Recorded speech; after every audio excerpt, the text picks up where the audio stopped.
Sport automobile, on va se bousculer sur les pistes d'Afrique. Le Paris-Dakar va quitter la capitale le 1er janvier. De nombreux équipages régionaux seront au départ avec une belle soif d'aventure. C'est l'épreuve la plus longue du monde, plus de 10 000 km, la plus insolite en traversant des contrées retirées, en réunissant aussi à la fois des autos, des motos et des camions.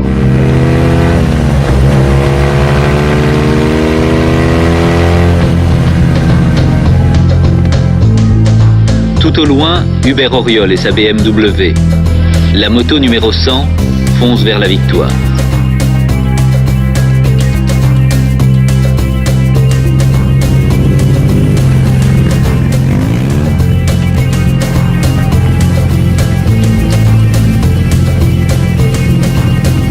I found out I was going to get to come to Paris and meet with Hubert Auriol. I was so excited. I knew him as the legend of the Dakar.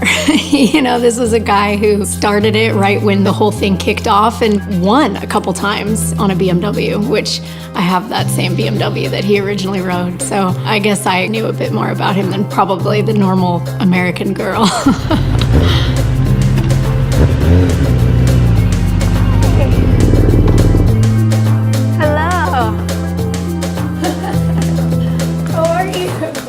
I pulled into the loft and he right away was so welcoming, and there was so much of his old gear around that you instantly just went into storytelling mode, and I just feel like we connected right away and it was comfortable immediately. And I put it on. Of course. Wow. Oh, I might have to take this one home. I got a real emotion when I saw the R90 Urban GS for the first time, because it reminded me so much things, you know, a white BMW with those motorsport colors. That meant a lot of things for me, because that was exactly what I've been experiencing 30 years ago when I've been racing, you know. Coming back to the heritage, to the spirit of the beginning, that's really great.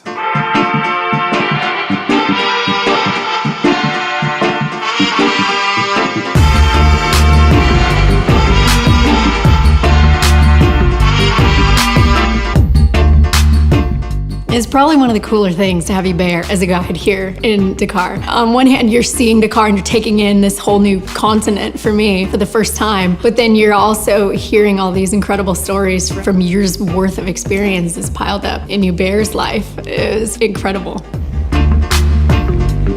We happened upon the, Independence Plaza. I hadn't realized that they did the final podium and finale at this plaza.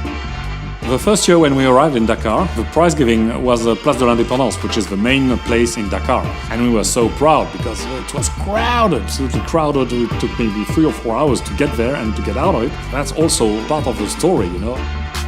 We stopped and chatted for a bit. Of course, everyone sees the motorcycle and is asking, Paris-Dakar? They connected, I think, to that rally. So many people have that history with it.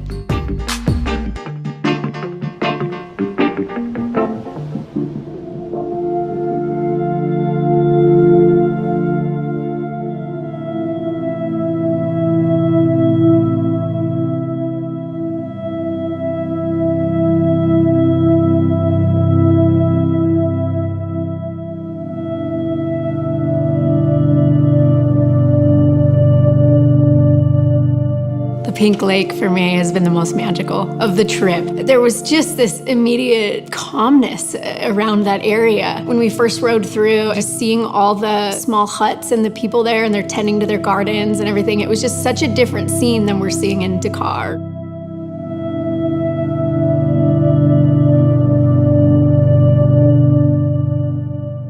So many less people, and they seem to be really just passionate about that connection to nature. They're right there on the lake, they're right there by the sea. It was incredible.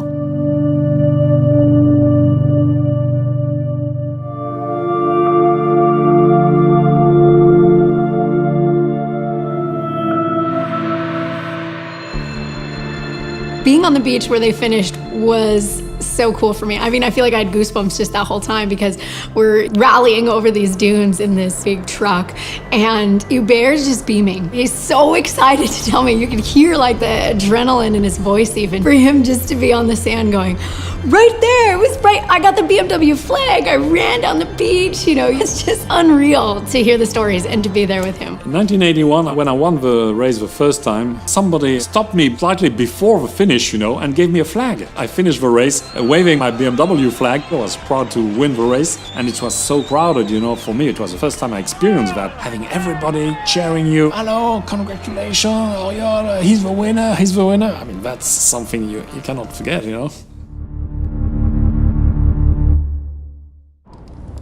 We did have a fun camp out, and we had a great conversation. Hearing his stories about camping through the rally was pretty gnarly. We had a handful of local guys there with us, and it was so neat to get to interact with them. And there's, some language barrier there, but once they realized that Hubert was part of the Paris-Dakar, they were just wide-eyed and I think a little starstruck.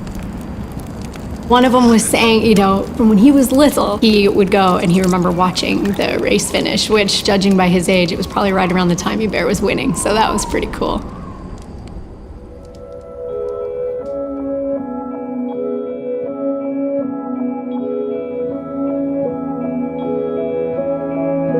For me, it's a really nice moment to share all those adventures I've been spending in Dakar. Joy who's looking at that with new eyes, so it's nice to tell her the story, and all those moments, all those places are so full of emotion. So even 30 years later, it's the same.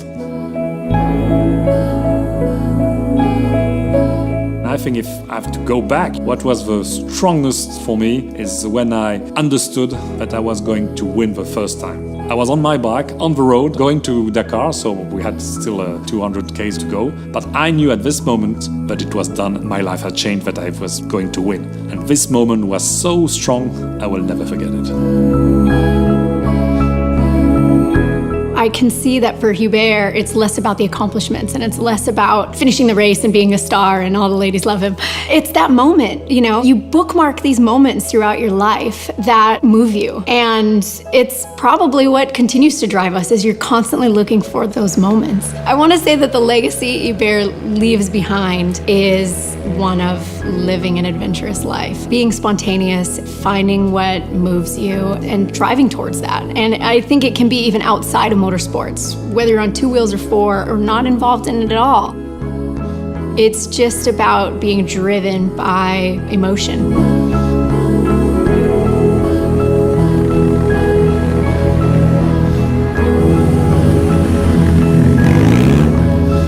I think since the very beginning, what's the most exciting for me of riding a motorcycle is freedom. As soon as you get on a bike, you feel freedom. Riding a bike, you're so exposed to the elements. You're on your own in a lot of ways. You're experiencing things in your own mind and, for your own self. But gosh, you see so much more. And I think people are drawn to bikes because they elicit some kind of an emotion. For me, a big part of the bikes is the history that comes with them. For example, having these Dakar bikes and being able to tie that to Hubert and learn more about it. I guess for me then, being able to meet him, it kind of ties the whole thing up with the boat.